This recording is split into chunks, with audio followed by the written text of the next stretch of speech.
Juste avant Noël, 3 magnifiques étudiantes en Polytechnique ont suivi leurs petits amis chez eux pour une petite fête. Elles ne savaient pas qu'elles allaient devenir un sacrifice de décembre. C'est une grande leçon pour les jeunes filles d'aujourd'hui. Voici ce qui s'est passé. C'était un matin tranquille comme les autres. Mama Toba s'était réveillée tôt, le cœur lourd comme une pierre dans une rivière. Elle s'agenouilla sur son tapis et commença à prier. Sa voix s'éleva comme le chant du coq, appelant ses enfants à la rejoindre. « Toba, viens prier !» Toba, sa belle-fille en dernière année de Polytechnique, s'agenouilla à ses côtés. Après la prière, Mama Toba se tourna vers elle. Sa voix était ferme et tranchante, comme une main de mère protégeant ses enfants. « Toba, écoute-moi bien. Ne suis personne aujourd'hui, peu importe ce qu'on te dit. » Ses yeux étaient aussi grands que le ciel du matin. « Mais maman, je ne... Ne discute pas avec moi, tu m'entends ? Même s'ils te supplient ou te promettent monts et merveilles, dis non. » Mama Toba répéta l'avertissement encore et encore, sa voix montant comme les tambours sur la place du village. Toba hocha la tête, comme un lézard sur une pierre brûlante. « Je ne sortirai pas, maman, promis. » Mais son esprit était déjà ailleurs. Les tâches du matin terminées, Toba s'habilla soigneusement et attacha son foulard avec soin. Elle fit un signe d'au revoir à sa mère et sortit sous le soleil éclatant, légère et rapide comme un oiseau vers la liberté.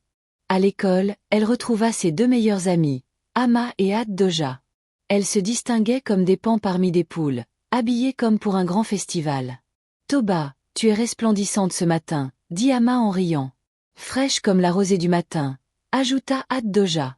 Les 3 amies riaient et bavardaient, inconscientes que la journée allait basculer dans l'horreur.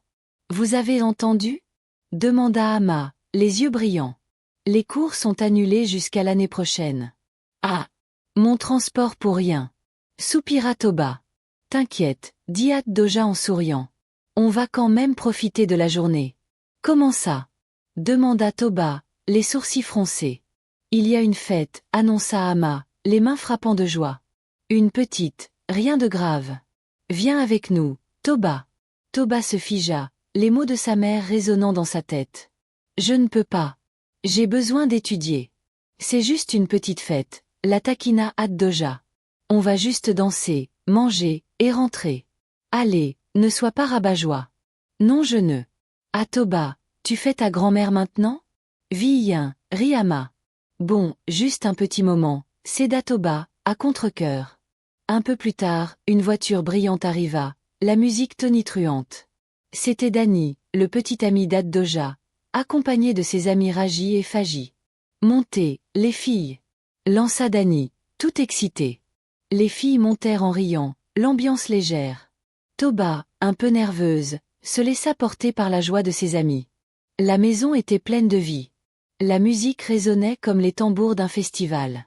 Les filles dansaient, associées à leurs partenaires, Toba avec Faji, Ama avec Raji, Ad Doja avec Dani. Puis Dani attira l'attention de tout le monde. « J'ai une surprise. Une petite virée. » Ils se rendirent à un hôtel, déjà prêt, table dressée, plats fumants, boissons scintillantes. « Mangez, mes reines !» dit Dani en leur tirant des chaises. Elles mangèrent, burent, rirent. Pendant ce temps, Mama Toba au marché s'inquiétait. Elle tenta d'appeler sa fille. Pas de réponse. Son cœur était agité. De retour à l'hôtel, le téléphone de Toba vibra. Elle ne l'entendit pas dans le vacarme. Mais soudain, elle se sentit étrange. Sa tête lourde, sa vision floue. Elle s'écroula. Ama aussi. Puis Ad Doja. Quand Toba rouvrit les yeux, elle n'était plus à l'hôtel. L'air était froid, l'endroit lugubre. Un bâtiment inachevé au milieu de nulle part. Ligoté. Ses amis aussi. Devant elle, Dani, Raji, Faji. Froid.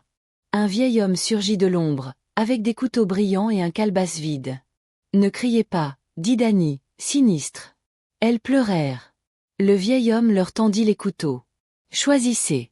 Ou vous serez fouettés jusqu'à ce que votre peau se détache comme de l'igname. » Ad Doja refusa de boire un liquide noir et puant. Dani la força. Elle s'écroula. Le vieil homme lui coupa la tête. Le sang remplit le calebasse. Toba hurla. Puis ce fut Ama. Même sort. Ils tentèrent de forcer Toba. Mais à chaque fois, elle vomissait. Le vieux déclara. Elle ne peut pas mourir. Elle sera détruite autrement. Ils l'abandonnèrent, presque morte, au bord de la route, près du marché. Une vendeuse la trouva. Cria. La foule accourut. Mama Toba entendit, courut, la reconnut, hurla. Toba, mon enfant. Toba ouvrit les yeux.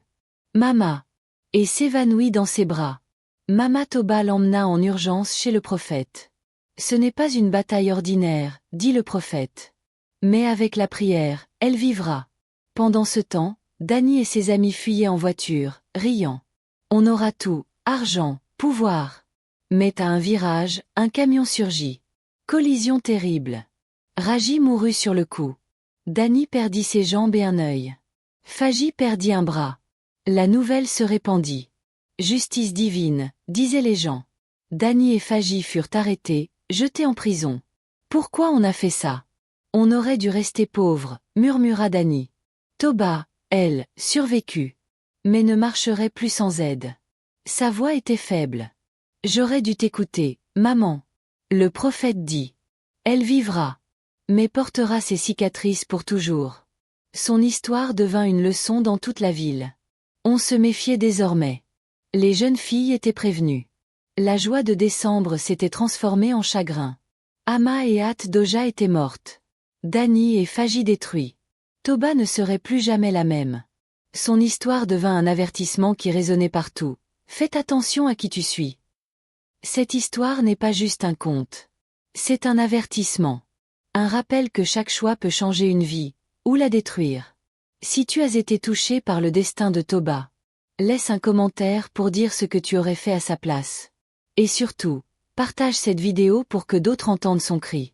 Abonne-toi à la chaîne pour ne rater aucune de nos histoires vraies, inspirantes ou terrifiantes. Chaque semaine, un nouveau conte africain te fait voyager entre l'ombre et la lumière. La prochaine histoire pourrait bien te rappeler quelqu'un que tu connais. Ou te faire voir le monde autrement.